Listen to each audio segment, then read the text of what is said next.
Chapter 25. Abraham again took a wife, and her name was Keturah. And she bore him Zimran, Jokshan, Medan, Midian, Ishbak, and Shua. Jokshan begot Sheber and Dedan. And the sons of Dedan were Ashuram, Letasim, and Lumam. And the sons of Midian were Ephah, Hanoch, Abidah, and Eldah. All these were the children of Keturah. And Abraham gave all that he had to Isaac. But Abraham gave gifts to the sons of the concubines which Abraham had, and while he was still living he sent them eastward, away from Isaac his son, to the country of the east. This is the sum of the years of Abraham's life which he lived, 175 years. Then Abraham breathed his last and died in a good old age, an old man and full of years, and was gathered to his people. And his sons Isaac and Ishmael buried him in the cave of Machpel, which is before Mamre, in the field of Ephron the son of Zohar the Hittite, the field which Abraham purchased from the sons of Het. There Abraham was buried, and Sarah his wife. And it came to pass, after the death of Abraham, that God blessed his son Isaac. And Isaac dwelt at Beer-lahai-roi. Now this is the genealogy of Ishmael, Abraham's son, whom Hagar the Egyptian, Sarah's maidservant, bore to Abraham. And these were the names of the sons of Ishmael, by their names, according to their generations. The firstborn of Ishmael, Nebajoth, then Kedar, Adbeel, Mibsam, Mishma, Duma, Massa, Hadar, Tema, Jether, Naphash, and Kadima. These were the sons of Ishmael, and these were their names, by their towns and their settlements, 12 princes according to their nations. These were the years of the life of Ishmael, 137 years. And he breathed his last and died, and was gathered to his people. They dwelt from Havilah as far as Shur, which is east of Egypt as you go toward Assyria. He died in the presence of all his brethren.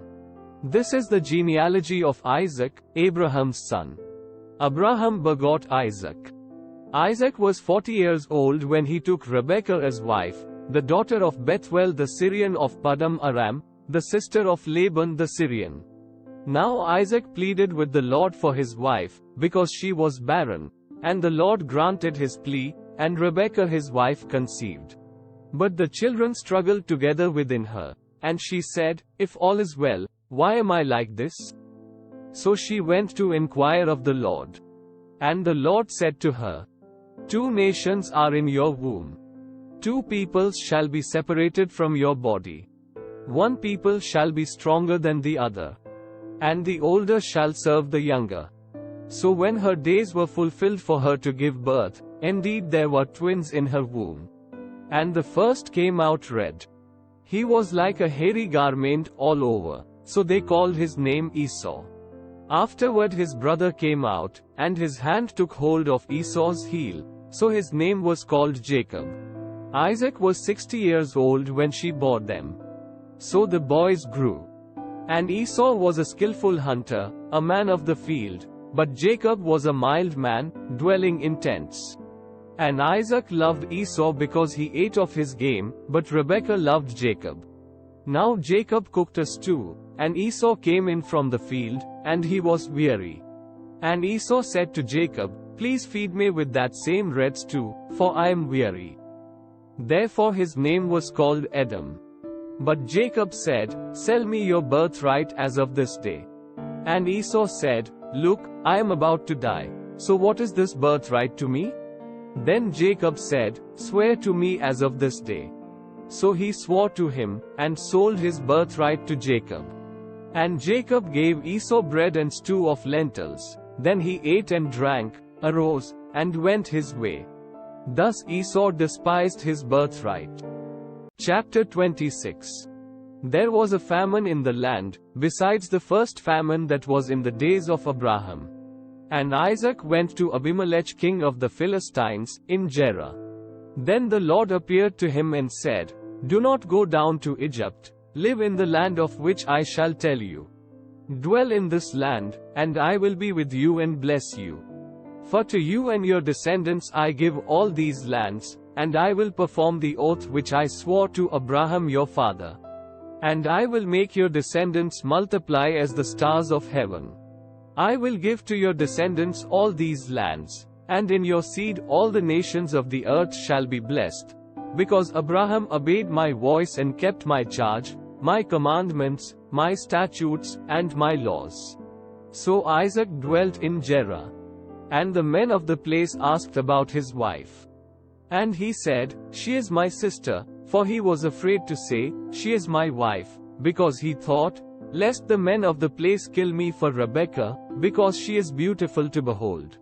Now it came to pass, when he had been there a long time, that Abimelech king of the Philistines looked through a window, and saw, and there was Isaac, showing endearment to Rebekah his wife. Then Abimelech called Isaac and said, Quite obviously she is your wife. So how could you say, She is my sister? Isaac said to him, Because I said, Lest I die on account of her. And Abimelech said, What is this you have done to us? One of the people might soon have lain with your wife, and you would have brought guilt on us. So Abimelech charged all his people, saying, He who touches this man or his wife shall surely be put to death.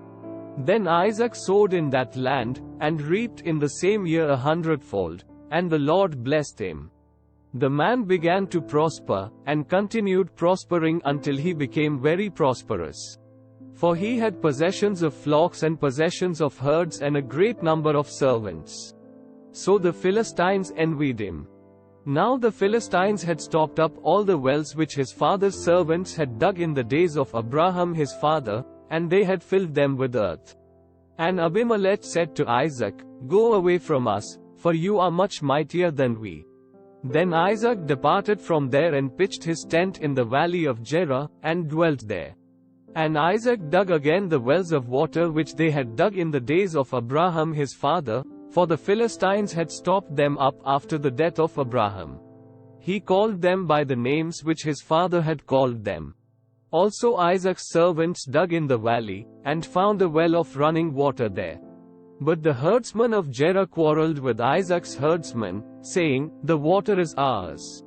So he called the name of the well Esau, because they quarreled with him. Then they dug another well, and they quarreled over that one also. So he called its name Sitnah. And he moved from there and dug another well, and they did not quarrel over it. So he called its name Rehoboth, because he said, For now the Lord has made room for us, and we shall be fruitful in the land. Then he went up from there to Beersheba. And the Lord appeared to him the same night and said, I am the God of your father Abraham. Do not fear, for I am with you. I will bless you and multiply your descendants for my servant Abraham's sake. So he built an altar there and called on the name of the Lord, and he pitched his tent there. And there Isaac's servants dug a well. Then Abimelech came to him from Gerar with Ahuzat, one of his friends, and Phichol the commander of his army. And Isaac said to them, Why have you come to me, since you hate me and have sent me away from you? But they said, We have certainly seen that the Lord is with you. So we said, Let there now be an oath between us, between you and us, and let us make a covenant with you, that you will do us no harm. Since we have not touched you, and since we have done nothing to you but good and have sent you away in peace, you are now the blessed of the Lord. So he made them a feast, and they ate and drank. Then they arose early in the morning and swore an oath with one another. And Isaac sent them away, and they departed from him in peace. It came to pass the same day that Isaac's servants came and told him about the well which they had dug, and said to him, We have found water. So he called it Shub. Therefore the name of the city is Beersheba to this day. When Esau was 40 years old, he took as wives Judith the daughter of Beeri the Hittite, and Basemath the daughter of Elon the Hittite. And they were a grief of mind to Isaac and Rebekah.